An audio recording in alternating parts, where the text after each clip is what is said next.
Good morning, one and all. I hope you all are fine. Let's start with today's lecture, that is Garre's osteomyelitis and Brodie's abscess. Garre's osteomyelitis. It's a sclerosing, that is dying, non-separative, no pus is formed, chronic osteomyelitis. It is one of the type of chronic osteomyelitis. It may begin with the acute local pain and pyrexia and swelling. Pyrexia and pain subside, but the fusiform osseous enlargement, that is, fever and pain may subside eventually as the time passes, but the underlying bone is already enlarged because of fusiform osseous formation.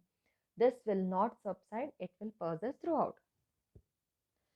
Tenderness on deep palpation, as you can see on the other osteomyelitis, is definitely present, but there is no discharging sinus as such because of there is pus accumulation, as it is non-separative.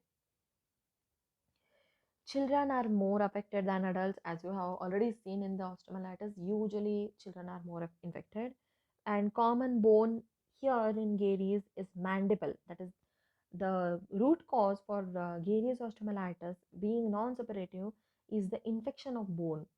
Once the infection of bone, any tooth occurs, we tend to go to the dentist to get washed out. But the infection persists and leading to the Garre's osteomyelitis formation located in the mandible.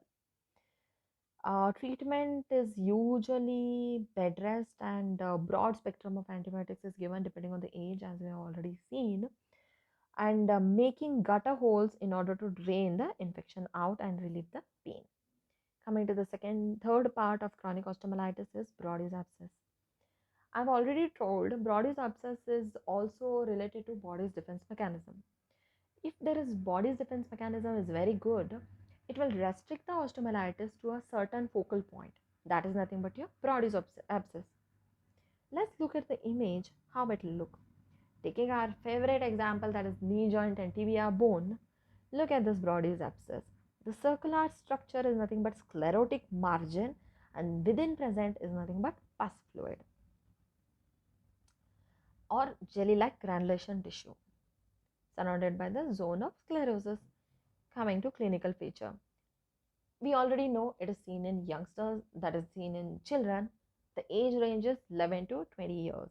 Common sites are upper end of tibia and lower end of femur. It is usually located in the metaphysis. Coming to deep and boring pain. Boring is nothing but continuous. So deep and boring pain, which may become worse on weight bearing, as we have already seen in acute and chronic as well. And it's suddenly relieved by rest. Sorry. Transient effusion in adjacent joints during exacerbation of symptom is a common factor for all the types of osteomyelitis.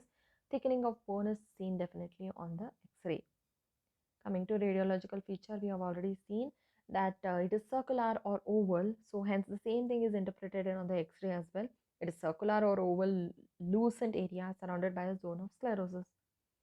And the rest bone is normal, only that part is has some abnormality on the X-ray. The treatment will be surgical evacuation, and curettage is performed under the antibiotic, strictly under the antibiotic. If the cavity is large, it is covered with the cancellous chips. We already saw it in the operative procedures of the chronic osteomyelitis.